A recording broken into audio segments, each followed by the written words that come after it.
After my friend gets transmigrated into the real young master of a tragic web novel, I become his word edit system. Each line, I can only change one part of it. To help him deal with the scheming fake young master and his biased family, I go all out rewriting the plot for him.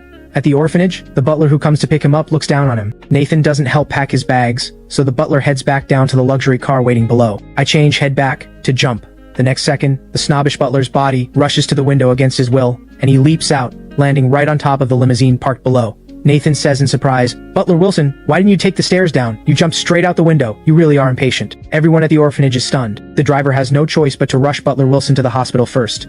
After hearing the news, the Chen family has to send someone else to pick up Nathan. In the car, Nathan says to me, "This family plays favorites big time. They've put the real male lead through hell. Buddy, later you have to go wild rewriting this script for me. Don't worry, I'll make sure it's satisfying." Once Nathan is led into the living room of the Chen mansion, Father Chen, Mother Chen, and his older brother Marcus are all there. They're gathered around the sofa, comforting the crying fake young master Aiden. Mother Chen glances at Nathan, sizing up his shabby clothes.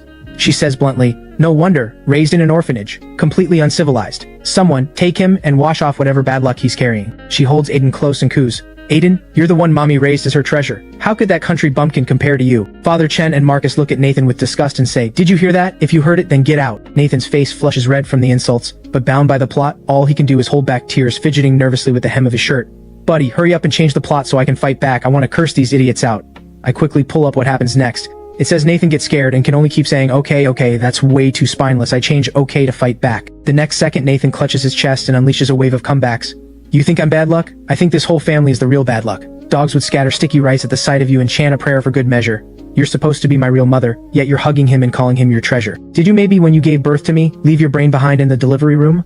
Living 18 extra years with an empty skull, that's honestly a miracle. Watch out, they might dissect you for research." Mother Chen is stunned speechless. Father Chen jumps up and roars, "You ill-mannered brat, how dare you curse your own mother?" Not only do I dare curse her, I dare curse you too.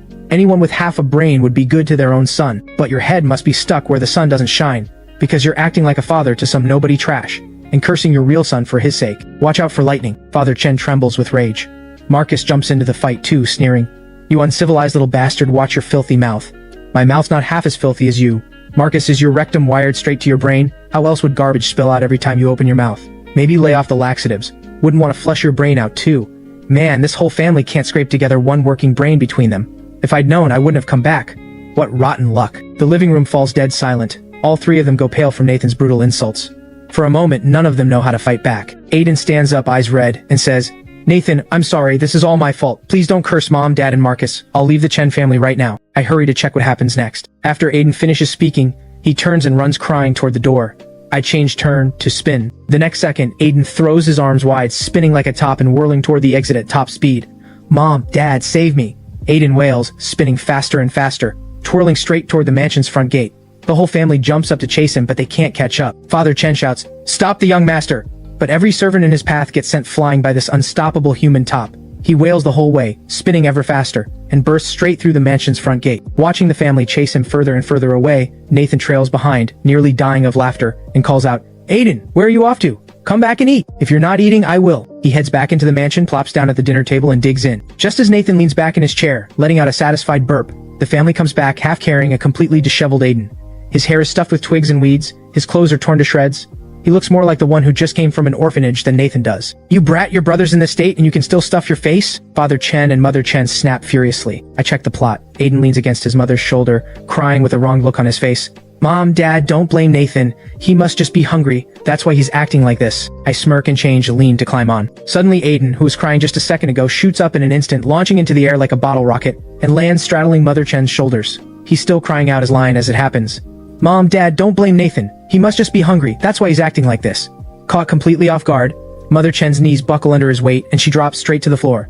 Nathan jumps up, waving his hands frantically. "Whoa, Mom, you don't need to bow to me like that. Get up, quick, somebody get him off her. I can't hold this up." "You brat, what do you think you're doing? Get down." Father Chen and Marcus rush over and yank Aiden away. Once he's pulled down, he stares at his own hands and legs, terrified and helpless. Mother Chen sits on the floor, glaring at him with fury in her eyes. "What is wrong with you?" The plot appears again. Here's what happens next. Aiden, coming to his senses, looks at his mother's furious face and hurries to apologize through tears. I change, looks at his mother's furious face to slaps his mother's face. The next second, Aiden reaches out both hands and slaps Mother Chen hard across the face, crying, "I'm sorry," as he keeps slapping. "Mom, I didn't mean to." Mother Chen is knocked senseless. She takes several solid slaps. "You dare hit me?" She screams and tries to flee, but Aiden's hands seem glued to her face, following her no matter where she dodges. Father Chen and Marcus, watching, are on the verge of losing it. They rush over and pin him down. The next part of the plot appears. Father Chen slaps Aiden hard, twice, cursing him as a disgrace. Aiden covers his face, begging for mercy over and over. Marcus softens and rushes over to shield him, pleading on his behalf. I smirk and change 2 slaps to 200 slaps, and change shield him to elbow him. The next second, the living room turns into an all-out war zone. Father Chen starts slapping Aiden nonstop over and over. Aiden's cheeks swell up red from the beating. He wails, "I'm sorry, Dad, I was wrong, please stop hitting me." But Father Chen isn't stopping until he hits 200 slaps. He keeps chasing Aiden down, slapping away. Aiden howls in agony from the beating. "Marcus, help me." Marcus softens and pleads, "Dad, stop hitting him. Aiden, don't be scared, I'll protect you." The next second, he suddenly springs forward and slams his elbow hard into Aiden's face. Aiden doesn't even get the chance to cry out. His whole body falls straight backward. Blood from his nose arcs through the air in a perfect parabola. The back of his head slams into the floor, and his body starts to twitch. Mother Chen screams, "Stop hitting him." Marcus snaps back to his senses. He quickly says, "I'm sorry, Aiden, I didn't mean to. I'll call the family doctor right now to save you." On Nathan's very first day home, he comes through all this chaos completely unscathed. The whole family fusses over Aiden, who's hurt the worst. No one bothers Nathan anymore. In the days that follow, Aiden, true to form, acts like a total schemer, looking for every chance to frame Nathan. In one dinner table scene, Aiden hatches a nasty plan. He deliberately cooks a pot of seafood soup, knowing Nathan is allergic, and ladles a bowl for him. If Nathan won't drink it, Aiden starts crying, "Nathan, do you look down on me? Is that why you won't drink the soup I made?" I sneer and change ladle the soup to slurp the soup. The next instant, Aiden suddenly throws down the ladle, buries his face in the soup pot, and with a loud slurp he sucks in a huge mouthful of soup. His face is covered in oil and bits of vegetables. Then, under the family's horrified stares, he spits the soup out of his mouth into the bowl in front of Nathan, not forgetting to add, "Nathan, do you look down on me? Is that why you won't drink the soup I made?" Before Nathan can even respond, the whole family snaps at Aiden that something's wrong with him.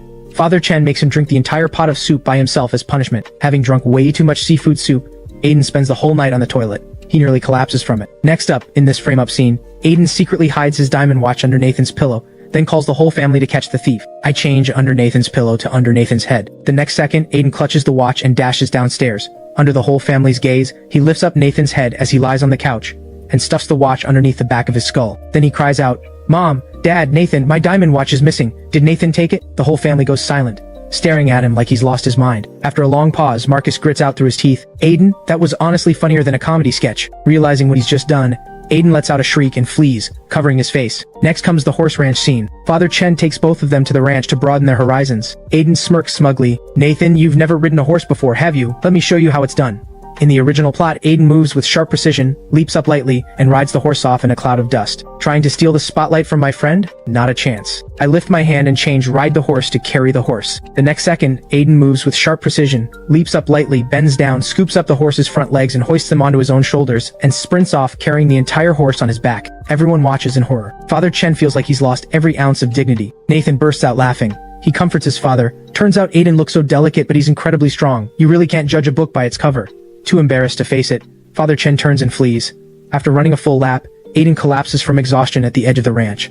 He's covered head to toe in dirt, horse drool still clinging to his hair. He becomes a laughingstock to everyone there. Still fuming, Aiden sets his sights on school next. At school, he deliberately stirs up his circle of wealthy friends, hoping to use them against Nathan.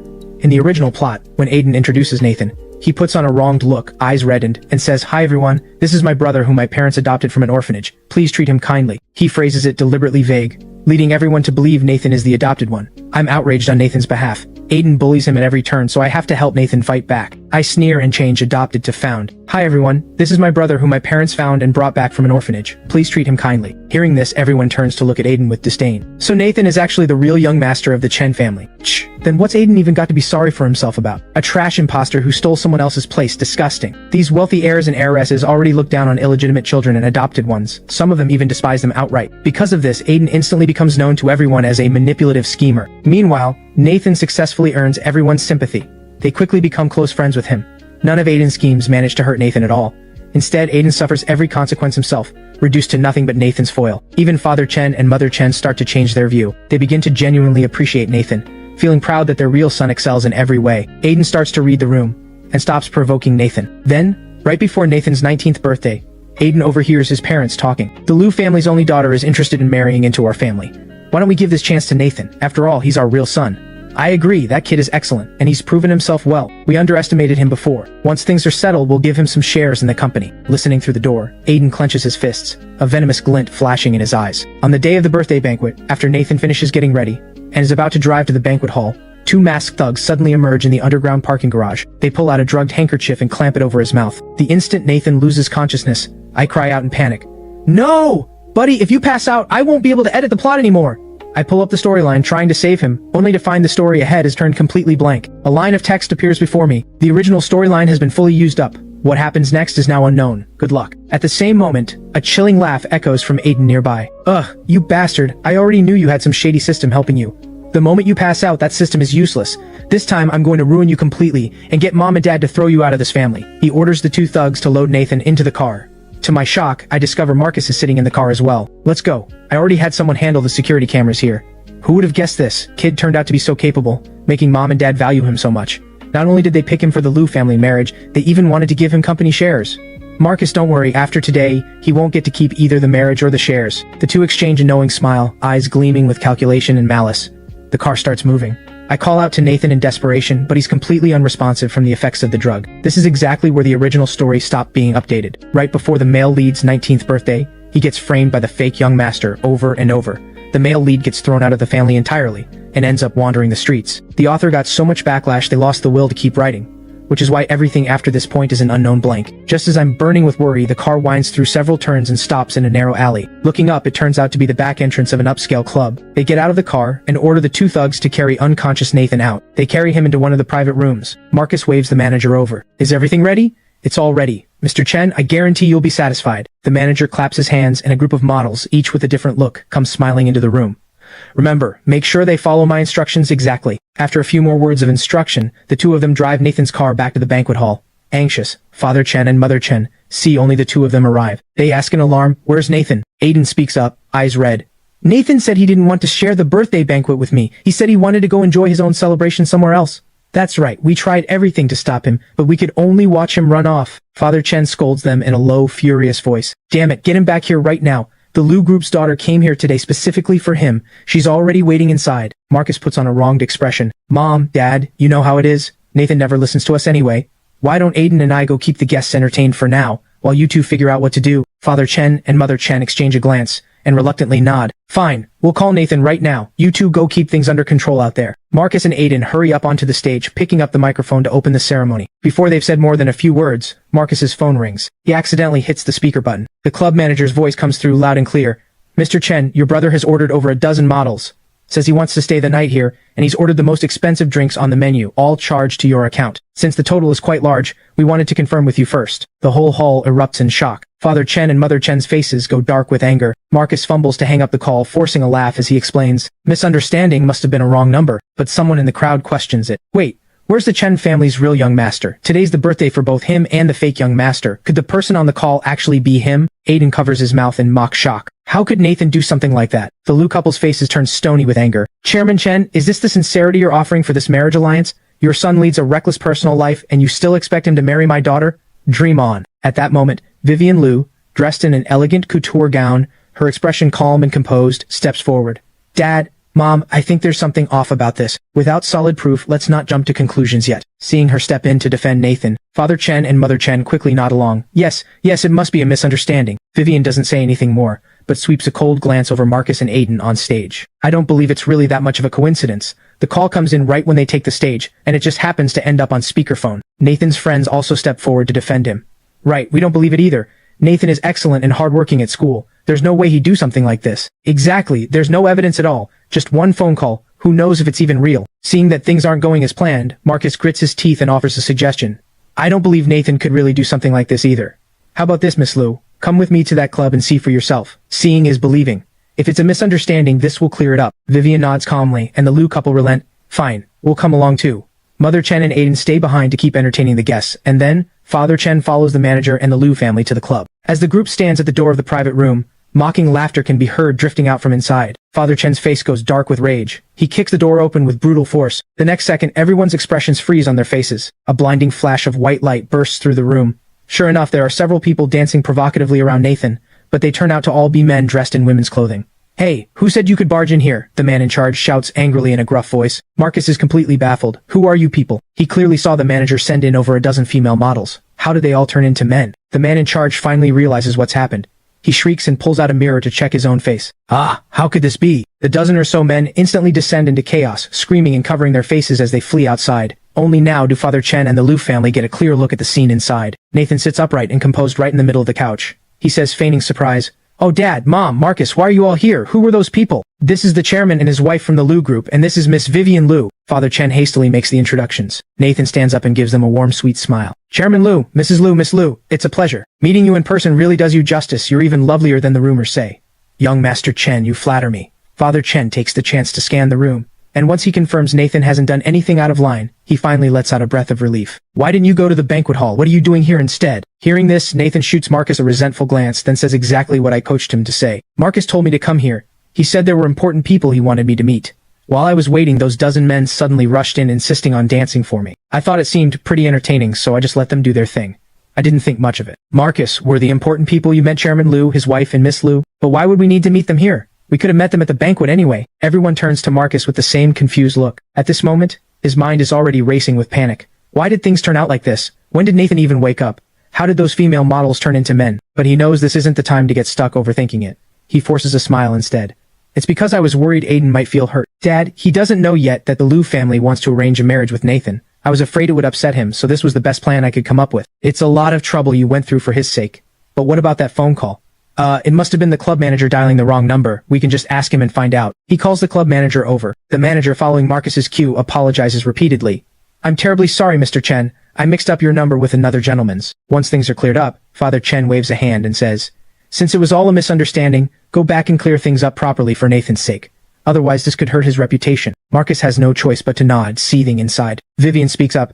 "I'll ride back together with young Master Chen." No one objects to letting the two of them have some time alone, and everyone nods in agreement. Father Chen drags a reluctant Marcus into his own car. I follow along as Nathan gets into the passenger seat of Vivian's car. A pleasant, woody scent from her perfume drifts through the air. "I didn't expect you'd be even more capable than I imagined, Nathan." The corners of her mouth curl into a lovely smile. Nathan is momentarily struck speechless at the sight. "You know me?" "Yes, actually we've known each other for 10 years, though you probably don't remember." As she drives, she starts telling the story from 10 years ago. As it turns out, back when the original male lead was 9 years old, he once stumbled upon several human traffickers shoving a girl into a car by the roadside. Back then he was just a scrawny, small little boy, but he still summoned the courage to step in and help. He charged forward, shouting, swinging his backpack at them, kicking with all his might, until he ended up hanging off one trafficker's arm entirely. He gets thrown off, flying nearly 3 meters away, his head slamming against a stone post by the road, blood pooling on the ground. Because of the commotion he caused, a crowd of people gathers at the scene, forcing the traffickers to abandon the girl and flee. Vivian says, "That girl was me." She smiles softly. Both Nathan and I stare in stunned silence, jaws dropped. I was so traumatized back then, I was sick for days. When the first recovered, I'd completely blocked out that memory. Not until I came back to the country last year and saw you at the Chen family's welcome back banquet for their real son. She turns her head and gives Nathan a gentle smile. Did it all come rushing back to me in an instant. "So can you tell me what's really going on here?" "I don't believe a word," Marcus said. Over the past year, Aiden has secretly been observing Nathan closely. Even more disturbing than that, he's planted listening devices in places Nathan would never think to check. From bits of Nathan's own words, he learned about the existence of my system. So, he told Marcus about it, explaining that the system only works when Nathan is conscious. Hearing this, Marcus smiles. "Good thing you found this out, otherwise the two of us would probably end up losing everything to him." And so he makes up his mind to team up with Aiden, determined to drive Nathan out of the family together. Just now, on their way here, the club's female models had already given Nathan medication to wake him up, just waiting for the exact moment the doors burst open, to catch Nathan red-handed and confirm the accusation that he'd come here to fool around with the models. The instant Nathan regained consciousness, my system reactivated. The storyline pops up. Father Chen kicks the door of the room open with force, and the moment he steps in, he sees over a dozen club female models surrounding Nathan. Without a second thought, I'd change female models to male models straight away. That's exactly why that bizarre scene happened just now. Hearing this, Nathan wipes cold sweat from his brow and says gratefully, "Buddy, thanks to you, you've saved me again. Don't mention it." "But how are you planning to explain this to Vivian? You can't let her know you have a system. I'm worried she'll think you've lost your mind. Just watch me handle it." Nathan clears his throat and says to Vivian, sounding mysterious and profound, "You'll find out soon enough." I hover in the air, giving him a gesture of admiration. Meanwhile, after Father Chen returns to the banquet hall with Marcus and the Liu couple, Aiden hurries over to greet them, saying, "Dad, Mom, Marcus, did you find Nathan?" He doesn't see the expression he was hoping for on any of their faces, and immediately starts to panic inside. He's riding back in the same car as Miss Lu, right behind us. He should be here any minute. Father Chen answers flatly, shooting Marcus a sideways glance. Reluctant as he is, Marcus has no choice but to get up on stage. He takes the microphone and addresses the crowd. Everyone, what happened earlier was all a misunderstanding. We've already gone and confirmed it ourselves. It was the club manager who dialed the wrong number. The crowd all wear expressions of "I knew it all along." Nathan's friends clink their glasses together, laughing. "See, told you, Nathan's not that kind of person at all." Watching Marcus change his story, Aiden shoots him a resentful glare. Marcus pretends not to notice, and dutifully goes back to helping welcome the guests. As Nathan and Vivian walk back into the banquet hall side by side, the whole crowd can't help but cheer. What a perfect match! They're truly made for each other. Aiden's expression darkens even further. He grabs Nathan's hand and pulls him toward the stage. "Nathan, let's not keep everyone waiting. Let's go cut the cake." I pull up the upcoming plot. While cutting the cake, Aiden deliberately fakes a slip, pretending to fall right into the cake, then looks over at a bewildered Nathan, bursting into loud, dramatic tears. "Nathan, why did you push me?" I sneer and change slip once, to slip several times in a row, and change crying to laughing. The next second, Aiden's foot suddenly slips, and he crashes down into the 2-meter-tall cake. Nathan jumps back in shock, staring at him. "Aiden, are you okay?" Aiden's hands and feet move on their own, dragging him back up. He returns to the exact same spot, and slams himself right back into the cake.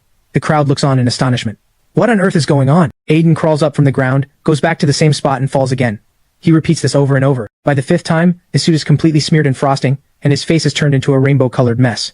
"You brat, what do you think you're doing? Stop this right now!" Father Chen and Mother Chen feel utterly humiliated, shouting at him in fury. But Aiden pays no attention at all, and keeps repeating the fall several more times. The cake is completely destroyed from being crushed over and over. Covered head to toe in a complete mess, he looks over at Nathan standing a few feet away, and bursts into uncontrollable laughter. "Ha!" Everyone in the room is completely stunned.